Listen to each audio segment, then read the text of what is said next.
Buenos días, familia Semilla, bienvenidos una vez más a una reunión virtual. Ya nos hemos extendido demasiado, vamos a cumplir ya el año, pero bueno, primeramente Dios, yo sé que estamos todavía en semáforo rojo, pero vamos a buscar la manera de gradualmente retornar a algunas reuniones o alguna actividad que podamos hacer ya en el auditorio en algún tiempo más adelante, ya un tiempo breve. Esperemos que esto no se prolongue demasiado, pero estamos también ya casi terminando nuestro estudio de la carta del apóstol Pablo a los Gálatas. Hoy vamos a considerar el capítulo 4, verso 21, al capítulo 5, verso 1. El tema de hoy es Sara y Agar, una alegoría de los pactos divinos. Te invito a que oremos ahí donde estás en tu lugar, inclina tu rostro y pongamos este tiempo en manos de Dios.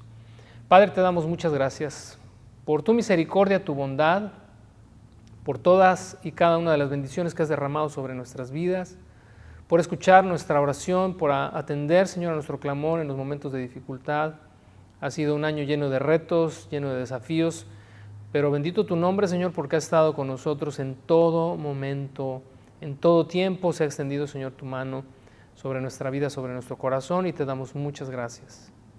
Hoy queremos pedirte que tu palabra, Señor, que ha sido de edificación y de bendición para la vida de cada uno de nosotros, una vez más, Señor, llene nuestro ser. No queremos, Padre, convencernos intelectualmente de las verdades que estamos considerando, sino que se revelen a nuestro corazón por tu Espíritu Santo. Trae a cada oyente, Señor, a cada persona que se expone a esta palabra, la revelación, Señor, que necesita en su espíritu para comprender cada una de estas verdades, muchas de ellas que son tan profundas que solamente pueden ser entendidas y discernidas espiritualmente. Te lo pedimos en el nombre de Jesús. Amén. En la sección que vamos a considerar, vamos a ver cómo el apóstol Pablo hace de estas dos mujeres, Sara y Agar, una alegoría. Pero una alegoría de los dos pactos, considero yo, más importantes que Dios ha hecho con el hombre. Digo, no son los únicos pactos que Dios ha hecho con nosotros. Pudiéramos citar el pacto que hizo con Noé, por ejemplo. Pero en torno a la temática de Gálatas, creo que los dos pactos, el que hizo con Abraham y el que hizo con Moisés o a través de Moisés, son los que competen a lo que estamos nosotros revisando. Y me gustaría que hiciéramos un breve resumen de lo que estos dos pactos son. En primer lugar, el pacto que Dios hizo con Abraham, el pacto de la promesa, que como ya revisamos anteriormente antecede a la ley, es antes de la ley y es incluso después de la ley, porque ahí en Génesis capítulo 22, verso 18, Dios le dijo a Abraham: y en tu simiente, es decir, en tu descendiente, que es Cristo, serán benditas todas las naciones de la tierra. Demos una revisada rápida ahí al capítulo 3, verso 8, que consideramos anteriormente. Dice: y la Escritura, previendo que Dios había de justificar por la fe a los gentiles, dio de antemano, o preevangelizó, ¿te acuerdas? La buena noticia, dice Abraham, diciendo: en ti serán benditas todas las naciones. Luego en los versos 15 al 18 del mismo capítulo 3 de Gálatas, dice: hermanos, hablo en términos humanos.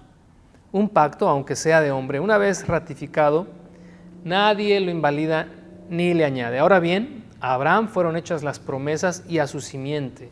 No dice y a las simientes como si hablase de muchos, sino como de uno, y a tu simiente, la cual es Cristo. Esto pues digo, el pacto previamente ratificado por Dios para con Cristo. Subraya esta parte, por favor. El pacto previamente ratificado por Dios para con Cristo, es decir, lo que se le dijo a Abraham. La ley que vino 430 años después, es decir, este otro pacto, el pacto de la ley, dice, no lo abroga para invalidar la promesa. Porque si la herencia fuera por la ley, pues ya no sería entonces por la promesa. Pero Dios la concedió a Abraham mediante la promesa. Este es el pacto en el cual tú y yo descansamos, porque este pacto tiene que ver con Cristo. Este pacto hecho con Abraham, como te decía, antecede a la ley, como acabamos de leer, pero después, por las razones también que ya revisamos, por causa de las transgresiones humanas, por causa de establecer un código a través del cual el hombre sea consciente de su condición, viene entonces el pacto mosaico. Esto lo puedes leer en Éxodo capítulo 19, ahí está, y de hecho te animo por favor a que vayas a Éxodo 19 durante la semana y puedas leer y conocer ahí de qué se trata este pacto, el pacto de la ley que Dios dio al pueblo a través de Moisés. Ahí en el capítulo 3, verso 19, te decía la pregunta, ¿no? La pregunta de los 144,000. Entonces, ¿para qué sirve la ley? Y el apóstol Pablo nos dio la respuesta y con toda claridad podemos ver o pudimos ver cuál es el propósito por el cual Dios envía la ley. Dice, añadirla a causa de las transgresiones. Ahora, en este pacto mosaico, sobre todo quiero compartirte esto y me gustaría que lo tuvieras muy presente porque estamos revisando la carta a los Gálatas, uno para afirmar estas verdades espirituales en nuestro corazón, pero también, como te lo dije muy al principio, pues son una defensa a estos movimientos que hoy se levantan una vez más para hacer retroceder, si se pudiera decir así, y porque creo que sería incorrecto decir hacer retroceder, porque no somos judíos, pero bueno, hacer volver al creyente o llevar al creyente, inducir al creyente gentil a guardar la ley. Pero en el libro del Génesis que estudiamos antes de la carta a los Gálatas, vimos toda la historia, desde la creación hasta Abraham.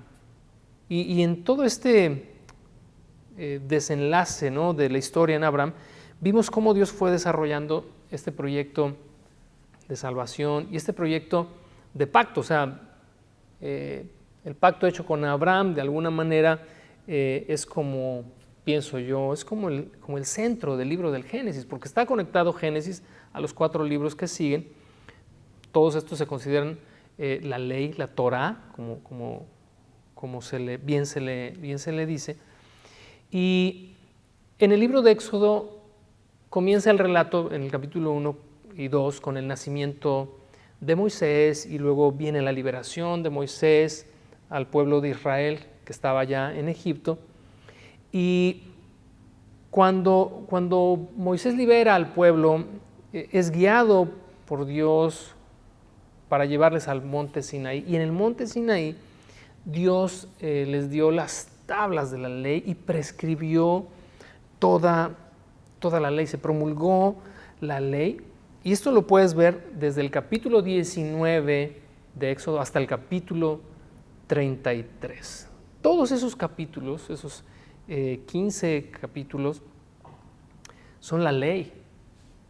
Y si tú vas allá y revisas, pues es de alguna manera, aunque hay otros aspectos de la ley en los libros siguientes, pero ahí se resume más o menos toda la promulgación de la ley que inicia en el monte Sinaí. Luego en el capítulo 34 al capítulo 40 del libro de Éxodo, se renueva el pacto porque recuerdas que el pueblo de Israel se había vuelto a la idolatría después de que Moisés recibió las tablas. Moisés destruyó las tablas, entonces Dios vuelve a renovar el pacto con el pueblo y da todavía algunas indicaciones y así termina el libro de Éxodo. Luego viene el libro de Levítico, que es el tercer libro de la ley o el tercer libro del Pentateuco o el tercer libro de la Torá. Te quiero dar todos estos nombres que se les dan a estos 5 primeros libros para que los tengas bien en cuenta. Y el libro de Levítico se llama así porque está destinado a los levitas.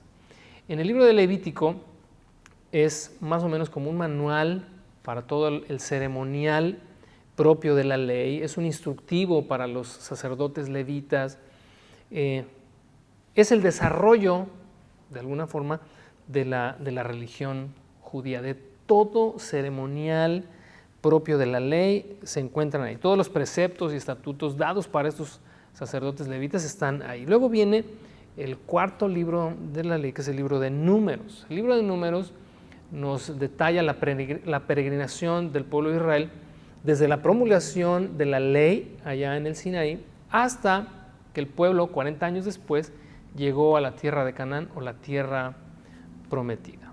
Y el quinto libro es el libro de Deuteronomio. Deuteronomio significa segunda ley. En el libro de Deuteronomio vamos a encontrarnos una repetición más o menos del libro del Éxodo. Se cree que a todos estos años que ya habían pasado, estos 40 años en el desierto, muchos de aquellos que vieron y que fueron testigos presenciales de la promulgación de la ley en Sinaí habían muerto ya. Y entonces el libro de Deuteronomio se escribe para recordar toda la ley, la promulgación de la ley que se dio 40 años atrás, ¿no? Esto es a grandes rasgos el contenido de los 5 primeros libros de nuestras Biblias, la famosa ley, la famosa Torah. Ahora, antes de entrar acá en el tema, me quiero adelantar porque en algunas Biblias, sobre todo la Reina Valera, dice que esta es una alegoría entre Sara y Agar. ¿Qué es una alegoría? Una alegoría es una representación simbólica de cosas o de situaciones. Y el apóstol Pablo usará a estas dos mujeres, ahorita vamos a entrar en materia, pero usará a estas dos mujeres para usarlas como representativas de los dos pactos que te acabo de mencionar, el pacto de Abraham y el pacto de Moisés. Ojo, no confundas una alegoría con una analogía. Una analogía es una comparación, una similitud. Por ejemplo, dice el Evangelio de Lucas que el Espíritu Santo descendió corporalmente sobre Jesús el día que fue bautizado como una paloma. Cada vez que tú leas en la Biblia como, estás introduciéndote en una analogía, es decir, nos da una idea de algo para ilustrarnos o para hacer una comparativa con otra cosa. En otras palabras, el Espíritu Santo, cuando descendió sobre Jesús, no descendió en forma de paloma, sino como una paloma. Es decir, usa el escritor una analogía para ilustrarnos una realidad. Pero una alegoría, y quiero hacer estas anotaciones por lo que vamos a ver ahorita más adelante, pero una alegoría, la alegoría es una representación, como por ejemplo, una alegoría puede ser cuando Jesús habló de la levadura de los fariseos. Dijo, cuídense de la levadura de los fariseos. Y los discípulos, como no sabían que era una alegoría, era una representación de algo, pensaron que Jesús les estaba diciendo que o se cuidaran del pan, literalmente del pan de los fariseos, o que estaba tratando de decirles indirectamente si habían llevado pan aquel día. Pero era una alegoría, porque la levadura representa, en muchos lugares de la Escritura, representa el pecado o el mal. Entonces es un simbolismo, una representación. Bueno, dicho esto, el objetivo por el cual el apóstol Pablo hará una alegoría del pasaje que vamos a leer es porque quiere ilustrar a través de estas representaciones aquí lo que ha dicho anteriormente. ¿Qué ha dicho anteriormente? Que la ley esclaviza y que la promesa, estamos hablando de estos dos pactos, y que el pacto de la promesa es un pacto de libertad. Capítulo 4, versos 3 al 11, que vimos semanas atrás, refieren esto que te acabo de decir. Así que vamos a entrar en materia y vamos, por favor, ahí al capítulo 4, versículo 21, y dice así: díganme los que quieren estar bajo la ley, ¿no han oído la ley? Antes de continuar en esta alegoría, me gustaría conectar el verso 21 con el último verso que consideramos la semana pasada, cuando el apóstol Pablo dijo, quisiera estar con ustedes ahora mismo y cambiar de tono, pero estoy perplejo en cuanto a ustedes. Creo que en ese mismo sentimiento de desesperación y de perplejidad, dije bien, perplejidad, de asombro, el apóstol Pablo dijo, díganme ahora, es como, es un reproche, es un reclamo, es una exhortación, pero imagínate a Pablo casi gritando, aunque obviamente está escribiendo, pero casi gritando, diciendo, hey, díganme, ustedes que quieren, ustedes que desean estar sujetos a la autoridad de la ley, ¿no han oído la ley? Y en esta última pregunta, una pregunta retórica, es como si apelara a la ignorancia de ellos. Ignorancia que creo es una ignorancia voluntaria, porque estos Gálatas, todo esto que Pablo les está refiriendo, seguramente ya lo habían escuchado, ya habían abrazado la fe en Jesús y la salvación sin la necesidad de las obras de la ley. Pero Pablo está recordando y está apuntando muchas de las cosas que ellos ya habían entendido, de las cuales se estaban separando y a las cuales le estaban dando la espalda. Y entonces, quizás incluso, cuando habla de este tono en el cual está hablando, quizás es molestia, es enojo, digamos un enojo santo, porque obviamente no les quiere ofender, pero sí quiere despertar en ellos su espíritu y su corazón. Y les dice, hey, díganme, ustedes que desean estar bajo la ley, que no han oído la ley. Y entonces, fíjate, ahí en el verso 22, dice, porque está escrito que Abraham tuvo 2 hijos, uno de la esclava, el otro de la libre. Pero el de la esclava nació según la carne, más el de la libre por la promesa, lo cual es una alegoría. Ya explicamos que es una alegoría. Y mira, es el único pasaje en el cual encontramos que Sara representa el pacto de la promesa y que Agar representa el pacto de la ley, el pacto que esclaviza. Yo me pregunté, pues, ¿por qué es que Pablo se toma esta libertad o se atribuye este derecho de poder alegorizar con estas 2 mujeres y decir que representan 2 pactos? Si fuéramos a las leyes de la interpretación bíblica que tenemos que utilizar actualmente quienes enseñamos la palabra, pues eso sería un atrevimiento, alegorizar sobre algo que quizás no deberíamos. Sin embargo, llego a esta conclusión y creo que coincidirás conmigo, que esta alegoría que Pablo hace, esta representatividad de estas 2 mujeres acerca de estos 2 pactos, tiene que ver con la inspiración que el Espíritu Santo trae al apóstol Pablo para poder hacerlo, para tener la autoridad con la cual establecer esta representación.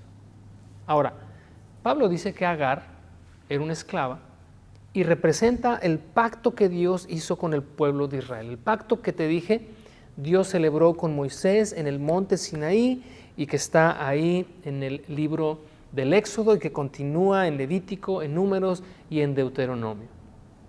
Toda esta ley escrita, y quiero que subrayes bien en tu mente la ley escrita, entre esta y la próxima semana quizás te dé todavía una explicación del por qué es importante entender que Pablo está hablando de la ley escrita, no de una ley oral, como hoy algunos argumentan.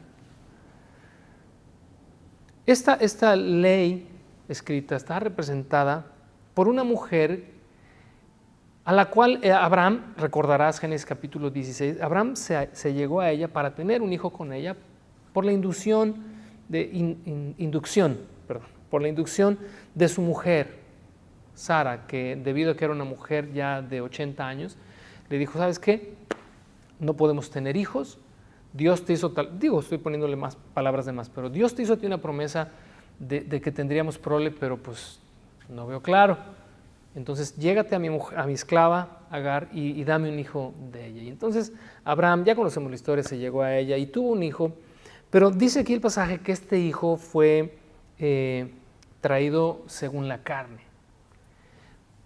Cuando dice que según la carne es porque el hombre participa, Abraham quiso participar de una promesa que Dios le había hecho. Y fíjate, cómo todo esto representa la ley. En la ley, aunque la ley obviamente es santa, el mandamiento es justo, santo y bueno, como dice el apóstol Pablo en Romanos capítulo 7, el hombre tiene que participar. Capítulo 3, en el verso 12 de Gálatas, dice, la ley no es de fe, sino que dice, el que haga estas cosas vivirá por ellas.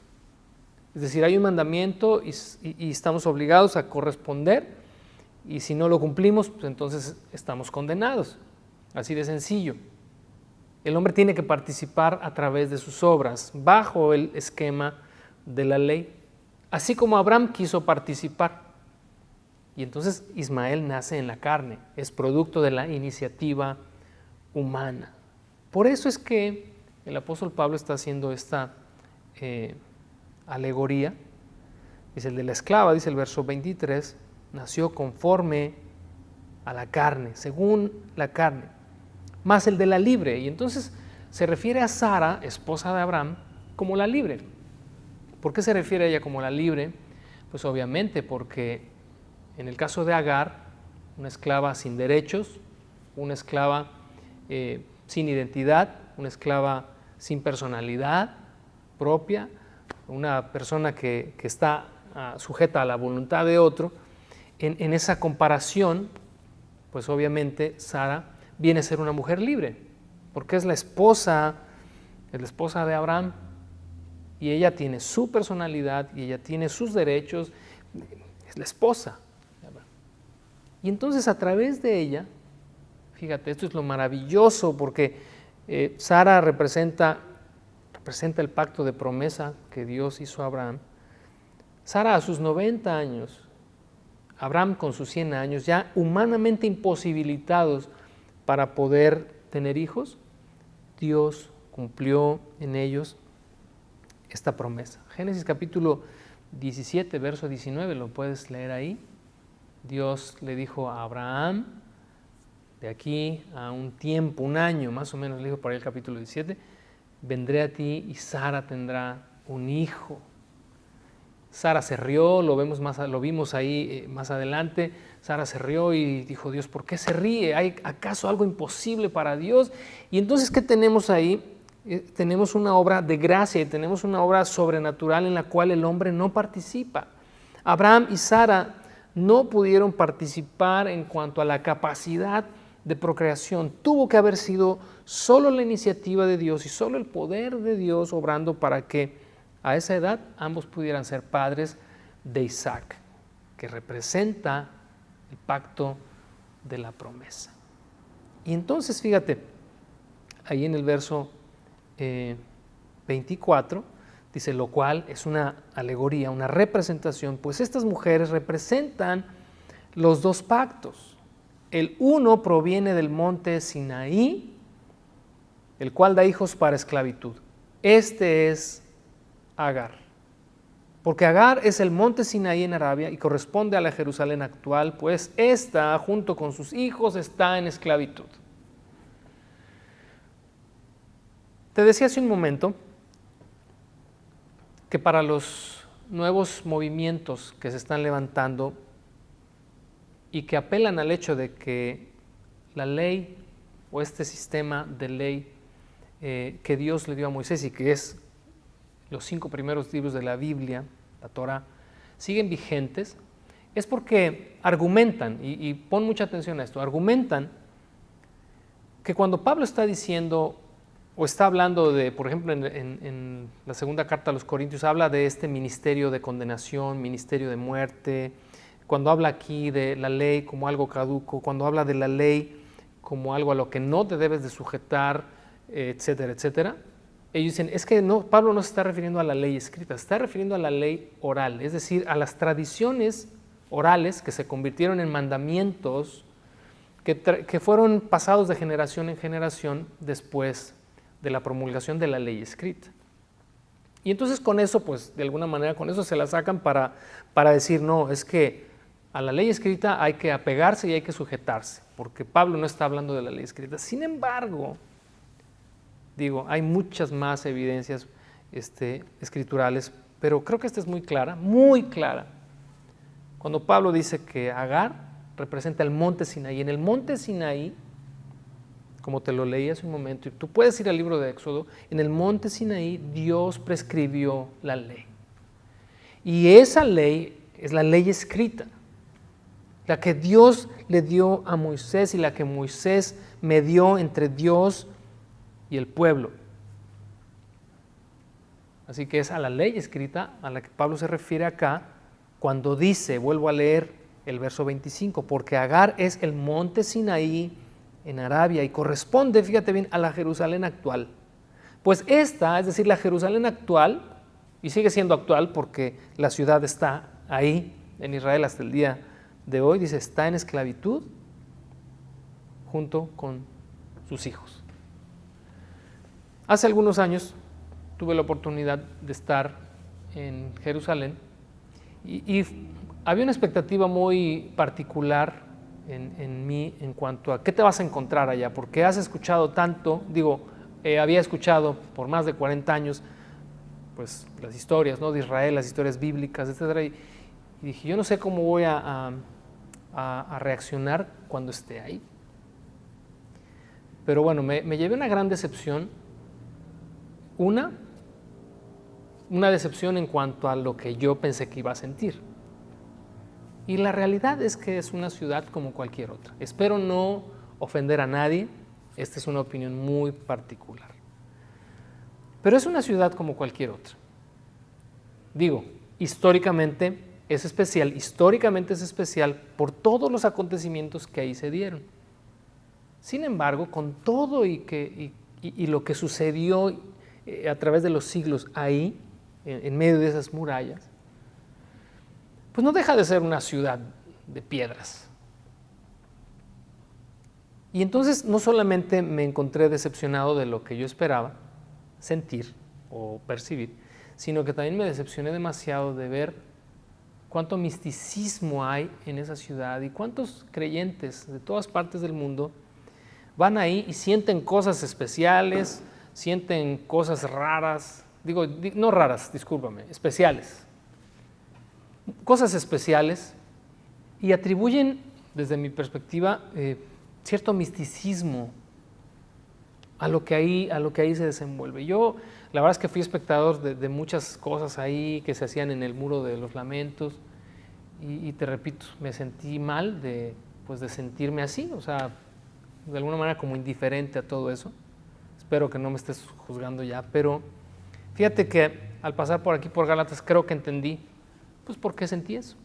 La verdad es que, como te repito, para mí es, con la excepción de los eventos históricos que ahí pasaron, no es una ciudad mística, no es una ciudad en donde sientas algo diferente a lo que puedes sentir aquí, en absoluto, porque Dios es Dios allá y es Dios aquí, porque pues Cristo resucitó. Cristo resucitó entre los muertos y está sentado a la diestra del Padre en las alturas. No está en Jerusalén, en la Jerusalén actual. Y Pablo dice, y él siendo judío y él habiendo vivido en Jerusalén, con la Jerusalén actual está en esclavitud y sus hijos con ella también. Porque está haciendo esta alegoría a través de Agar, de la prescripción de la ley y de lo que ella representa. Pero fíjate, en el verso 26, más la Jerusalén de arriba. Si tú quieres saber cuál es la Jerusalén de arriba, lee Apocalipsis capítulo 21. Es la Jerusalén de arriba. Esa es por la que sí deberíamos sentir en nuestro corazón esta pasión y este deseo por verla descender un día, como dice Apocalipsis capítulo 21. Dice, la cual es madre de todos nosotros, es libre. Mira, quiero leerte Hebreos capítulo 12, verso 18. Porque no se han acercado al monte que se podía palpar y que ardía en fuego, a la oscuridad, a las tinieblas y a la tempestad, al sonido de la trompeta y a la voz que hablaba, la cual los que la oyeron rogaron que no se les hablara más, porque no podían soportar lo que se ordenaba. Si aún una bestia tocar el monte, será apedreada o pasada con dardo. Y tan terrible era lo que se veía que Moisés dijo, estoy espantado y temblando. Esta es una referencia al día en el que la ley se promulgó en el monte Sinaí. Lo puedes leer ahí en Éxodo capítulo 19 y 20. Ahora fíjate lo que es el verso 22 de ahí de Hebreos 12. Sino que se han acercado al monte de Sión, y este monte de Sión no es la Jerusalén actual. Dice, a la ciudad del Dios vivo, Jerusalén la celestial, a la compañía de muchos millares de ángeles, a la congregación de los primogénitos que están inscritos en los cielos, a Dios el juez de todos, a los espíritus de los justos hechos perfectos, a Jesús el mediador del nuevo pacto y a la sangre rociada que habla mejor que la de Abel. En otras palabras, no hay comparación. No hay comparación. Puedes ir a Jerusalén si tú quieres, a la Jerusalén actual, y por supuesto, si tienes la oportunidad algún día de ir, pues hazlo. Es un viaje creo que tienes que hacer en tu vida. Pero si vas porque quieres sentir algo diferente de lo que puedes sentir en tu recámara, ahí cuando inclinas tu rostro y doblas tus rodillas y hablas con Dios, pues entonces sí déjame decirte honestamente que estarías muy equivocado o muy equivocada. No hagas ese viaje esperando encontrarte con el Dios con el que quizás no te has encontrado aquí. El verso 27 dice, porque está escrito. Y entonces el apóstol Pablo va a citar Isaías capítulo 54, dice, regocíjate, oh estéril, tú que no das a luz, prorrumpe en júbilo y clama, tú que no tienes dolores de parto, porque más son los hijos de la desolada que de la que tiene marido. Y en esta cita de Isaías 54, el apóstol Pablo está hablando de la Jerusalén celestial. Dice, porque tiene muchos más hijos. La ley obviamente fue dada a un pueblo, al pueblo de Israel. Pero la gracia y la verdad, dice Juan capítulo 1, vino para todos los hombres, para todos aquellos, indistintamente de su raza, de su color, indistintamente si es hombre, si es mujer, si es esclavo, si es libre, si es judío, si es gentil. La gracia ha venido a derramarse sobre todo y sobre todos aquellos que creen en Jesús como el Hijo de Dios, porque teniendo fe en Él y en su sangre, tenemos vida eterna. Así de sencillo. Y entonces, en el verso 28 dice, así que hermanos, y yo quiero que observes, porque ya estamos prácticamente esta y la próxima semana concluyendo con estos temas en cuanto a la ley. Ya a partir del verso 16, el apóstol Pablo habrá algunas recomendaciones prácticas, pero ya prácticamente estamos cerrando con este ciclo, ¿no? de entender el propósito de la ley y entender la trascendencia de la promesa y del pacto hecho a Abraham a través de Cristo, como pasa por encima de la ley y llega hasta nuestros días así tal cual. Dice, pero entonces, dice el verso 28, hermanos, nosotros como Isaac somos hijos de la promesa. No somos hijos de la esclava. La ley no está por encima o encima de nosotros, sino la promesa que Dios dio. Y esto tiene que ver con la salvación, con la vida eterna. Verso 29 al 31, en esta última sección ya, creo que es una referencia a la instigación que Pablo recibió durante todo su ministerio por parte de los judaizantes. Dice, pero como entonces el que había nacido según la carne, hablando de Ismael, dice, perseguía al que había nacido según el Espíritu, es decir, según esta promesa, dice así también ahora. Ahí en Génesis capítulo 21, verso 9, leemos que Ismael se burlaba de Isaac, lo que dio lugar en el verso 10 a que Sara dijera, no va a heredar el hijo de esta esclava con mi hijo Isaac, el heredero, el hijo de la promesa. Así que echa fuera, le dijo Sara, a la esclava y echa fuera a su hijo. Y es precisamente lo que refiere en el verso 30, aquí en Gálatas 4, cuando dijo, ¿mas qué dice la Escritura? Y Pablo está haciendo estas preguntas para hacer reflexionar a sus lectores, para hacerte reflexionar a ti y a mí. Dice, ¿qué es lo que dice la Escritura? Echa fuera a la esclava, echa fuera a Agar, echa fuera a su hijo, echa fuera la ley, echa afuera lo que se promulgó allá en Sinaí, porque no puede heredar la promesa, no puede heredar juntamente con la ley, por todas las razones que ya vimos, que la ley esclaviza, que la ley condena, que la ley expone nuestra pecaminosidad, etcétera, etcétera, etcétera. De manera, hermanos, que no somos hijos de la esclava, sino de la libre.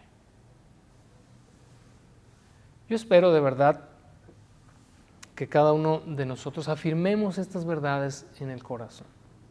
Indistintamente que tú digas y que tú pienses, es que yo jamás le daría la espalda a la gracia de Cristo, jamás me volvería al judaísmo, jamás guardaría la ley. Bueno, eso han dicho muchos que hoy la han abrazado porque, pues, creo definitivamente que hay un espíritu engañador en todo esto que está cegando los ojos y está cerrando los oídos de muchos para que se aparten del Evangelio. Y entonces en el verso 1 del capítulo 5, y con esto concluimos, Pablo lanza esta exhortación: estén pues firmes en la libertad con que Cristo nos hizo libres y no estén otra vez sujetos al yugo de esclavitud. A veces es muy fácil pasar de un lugar a otro. Las líneas en muchas situaciones de la vida y sobre todo las que tienen que ver con la palabra de Dios, a veces las líneas son muy delgadas, a veces son hasta imperceptibles cuando tenemos poco o nulo discernimiento de las cosas espirituales. Si pudiéramos estar aún con nuestra mejor intención de agradar a Dios y de asirnos a la cruz y a la revelación del Cristo resucitado en nuestras vidas, todavía hacer cosas como las que te mencioné hace un momento. Creyentes muy sinceros y genuinos que todavía ven, por ejemplo, y por tomar lo que te mencionaba hace un momento, considerar que hacer un viaje a la Jerusalén actual, pues es un viaje espiritual. Pasamos una línea y ni nos damos cuenta. Bueno, si lo hacemos en cosas tan simples como esas, ¿cómo no pudiéramos caer tal vez de vernos enredados en todas estas cosas de las cuales estamos hoy tratando de exponer para afianzar y afirmar las verdades del Evangelio de gracia en nuestro corazón? Así que terminamos con esto: están pues firmes en la libertad. Cristo nos llamó a libertad. Hablamos de esto también ya hace un par de semanas. Cristo nos llamó a libertad. Vivamos y disfrutemos la libertad que tenemos en Él, obviamente no haciendo uso de esa libertad como un pretexto para el libertinaje. Pero la puerta está abierta. La puerta está abierta. Podemos, como dice el libro de los Salmos, entrar y salir y hallar pastos. Confiemos que lo que Cristo hizo en la cruz del Calvario es más que suficiente para nuestra salvación. Bueno, pues entonces nos vemos la próxima semana. Continuaremos con el verso 2 del capítulo 5 en adelante. Bendiciones.